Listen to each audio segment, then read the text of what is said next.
যত শ্রদ্ধা করি তত বান্ধবের মতো তত বেশি কান্দে উঠে। এখন উনিও মানুষ, আমরাও মানুষ। ওনারা তো উনি 3.5 হাত, আমারা তো আমি 3.5 হাত। আমরা তার কত শ্রদ্ধা করবো না ওনাকে। আপনারা জানেন যে এই 6ষ্ঠ উপজেলা পরিষদ নির্বাচনের তফসিল গণনার আগে থেকেই, অর্থাৎ জাতীয় সংসদ নির্বাচন 7ই জানুয়ারি হওয়ার পর থেকেই 8ই জানুয়ারি থেকে আমাদের উপজেলা পরিষদের ভাইস চেয়ারম্যান জনাব আব্দুল্লাহ বাবলু উনি ওনার প্রচারে নেমেছেন। উনি এইসা এলাকা প্রচার করতেছেন যে ওনার নেতা কুমিল্লা 6 নির্বাচনী এলাকার মাননীয় সাংসদ আগাম বাহাউদ্দিন বাহার ওনাকে মনোনয়ন দিয়েছেন এবং উনি এখানে চেয়ারম্যান প্রার্থী হিসেবে উনি নির্বাচন করতে চান।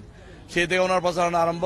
তারপর থেকে যতগুলো প্রোগ্রাম হয়েছে, বড় বড় মিটিং হয়েছে, সেখানে আমাদের এটাও জানতে পারলাম যে আমাদের জেলা পরিষদের প্যানেল চেয়ারম্যান জনাব জিএস শহীদ সাহেব ওনাকে দায়িত্ব দিয়েছেন যে আব্দুল্লাহ বাবলুর নির্বাচনের প্রধান সমন্বয়ক হিসাবে, এবং উনি নির্বাচন পরিচালনা করবেন। তারপরে ওনার বক্তব্য হচ্ছে জিএস শহীদ সাহেবের বিভিন্ন এলাকায় বিভিন্ন মিটিংয়ে আপনাদের এটা ওনার রেকর্ড করা সবকিছু আছে যে বাহার ভাইয়ের 30,000 নেতাকর্মী আছে। এই 30,000 নেতাকর্মী নির্বাচনের সময় এসে এলাকা পুরো দখল করে আব্দুল্লাহ বাবলুকে যে কোনো কিছুর মূল্যে বিনিময়ে পাশ করে নেবেন।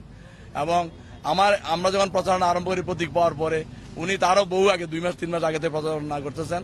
আমরা প্রতীক পাওয়ার পরে নিয়ম অনুযায়ী প্রচারণা যখন আরম্ভ করি, আরম্ভ করার পর দেখলাম যে আমি আজকে ধরেন এই 2-3 জনকে নিয়ে প্রচারণা আরম্ভ করলাম, দেখা যায় কালকে আর এদেরকে খুঁজে পাওয়া যায় না। কেন কি হলো? খবর নিয়ে জানি যে রাত্রেবেলা 10-12 জন বিভিন্ন টেলিফোন থেকে টেলিফোন করে ওদেরকে হুমকি দামকি দিয়ে ওদেরকে বলছে আমার পক্ষে যেন কোনো প্রচারণা অংশগ্রহণ না করে। যদি প্রচারণা অংশগ্রহণ করতে তাহলে আব্দুল্লাহ বাবলুর পক্ষে করতে হবে, নাহলে তাদের হাত পা ভেঙে দিবে, শহরে যেতে পারবে না, বিভিন্ন অফিস আদালত যেতে পারবে না, ইত্যাদি ইত্যাদি আরো অনেক কিছু। যে ধমকি দেয় যে হসপিটাল কোন জায়গায়, সমস্ত অফিস আদালত কোন জায়গায়, কান্দিরবার বিশ্ব রোড আসা লাগবে না, আসতে পরে হাত পা ভেঙে হাতে ধরাই দিবে। এগুলো শুনে আমার নেতাকর্মীরা সব ভয়ে ভীত সন্ত্রস্ত, এবং সেই কারণে আমারও সন্দেহ যে এখানে যে মাননীয় প্রধানমন্ত্রীর যে ইচ্ছা যে সারা দেশে একটা সুষ্ঠু সুন্দর অবাধ নিরপেক্ষ নির্বাচন উপহার দিবেন, সেটা কোনোদিনই সম্ভব হবে না। কারণ এখানে আরো এটাও নির্দেশ দিয়েছেন কোন মন্ত্রী এমপি যেন হস্তক্ষেপ না করে উপজেলা পরিষদ নির্বাচনে। কিন্তু সেখান থেকে আমাদের এমপি যিনি আছেন ওনাকে দিয়ে কাউকে কোনো টেলিফোন না দূরে থাক, কাউকে কোনো কথা বলাতে পারে না। উনি বলে যে আমি নিয়ম মানবো, নিয়ম যেটা আছে আমি সেটা করে আর বাইরে যেতে পারবো না। কিন্তু উনি নিয়ম মানেন শতভাগ, কিন্তু পাশের এমপি উনি তো নিয়ম মানেন না। এতদিন আমরা শুনতাম যে এটা ওনার কোন বিধের বক্তব্য, কিন্তু ইদানিং উনি গত কয়েকদিন হজ করে আসছেন।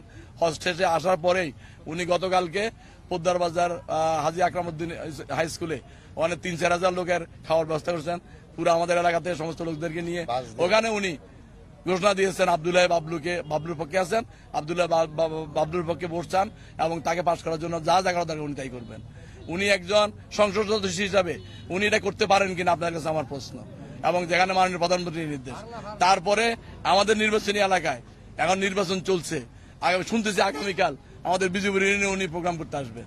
এটা আদৌ সম্ভব কিনা, এটা নির্বাচন কমিশনে যারা আছেন নির্বাচনের সাথে সম্পৃক্ত এবং প্রশাসনের সাথে যারা সম্পৃক্ত তারা এটা বিহিত ব্যবস্থা নেবেন বলে আমি বিশ্বাস করি। আমি লিখিত অভিযোগ করছি, ওইগুলো আমার নেতাকর্মী কাউকে রাখতে পারছি না, নেতাকর্মীদের ভয়ভীতি দেখাচ্ছে সেই জন্য, এবং এটার জন্য আগামীকালকে হিয়ারিং। কিন্তু আমি আমার নেতাকর্মীদেরকে জিজ্ঞাসা করছি তারা বলবে কিনা, তারা বললো যে হ্যাঁ যদি গোপনীয় আমাদের জিজ্ঞাসা আমরা বলবো, কিন্তু সামনে আমি বলতে পারবো না, কারণ আমাদের তো জীবনের একটা জীবনে ভয় আছে। আমার ছেলে মেয়েদেরকে যদি নিয়ে যায়, আমার পরিবারকে যদি নিয়ে যায়, আমি এটাকে আপনি দিবেন? তাহলে এই নির্বাচনকে কেন্দ্র করে যাদের মানুষের মনে এই ভয়ভীতি, সেখানে একটা লেভেল প্লেইং ফিল্ড ক্রিয়েট না করে যদি সুষ্ঠু নির্বাচন প্রত্যাশা করেন, এটা হবে কোনোদিন হবে না। কারণ এক পক্ষ অবাধে স্যার সমস্ত সন্ত্রাসী বাহিনী নিয়ে এসে এলাকায় সমস্ত কাউন্সিলর এবং নেতৃবৃন্দ সবার বক্তব্য সব রেকর্ড করা আছে। আপনি যদি শুনতে চান শুনতে পারেন, আপনারাও জানেন, আপনারা বিভিন্ন বক্তৃতা বা বিভিন্ন মিটিং গেছেন, কিন্তু আপনারা এগুলো প্রচার করেন না। আপনারাও আমার মনে হয় ওনাদের চাপে আছেন, আমি যেটা মনে করি, কারণ না হলে আপনারাও অবশ্যই এগুলো প্রচার করতেন, কিন্তু আপনারা প্রচার করেন না। কিভাবে এরকম নগ্ন হস্তক্ষেপ করতে পারে আমি জানি না। এটা তো এক পুরা আমাদের পরাধীন সামিল, যার জন্য আজ বাধ্যই অনেক জীবনে এতদিন পর্যন্ত অনেক সম্মান করছি, আমার ওনার সম্মান করে লাভ হবে না। সম্মান যত করি তত উনি আরো বেশি করে চাপে ধরেন আমাদেরকে। আমরা তো মানুষ নাকি? আমরা মানুষ না? আমাদের বাঁচার অধিকার আছে, আমরা কারো খাই না পড়ি না, আমরা কাউকে উনি ওনার বক্তব্য যে উনি কারো এলাকা যাবে না, ওনার এলাকা যেন কেউ না যায়, আমরা ওনার এলাকা যাই না, ওনার এলাকা নিয়ে আমরা মাথা কামাই না, এটা ওনার এলাকা ওনার থাকবেন, উনি উন্নয়ন থেকে আরম্ভ সবকিছু করবেন। কিন্তু আমাদের এলাকায় কি হয়, এই এলাকা জনগণ তা বিচার করবে, উনি কে? হুইসি উনি উনি কি বিচার করবেন নাকি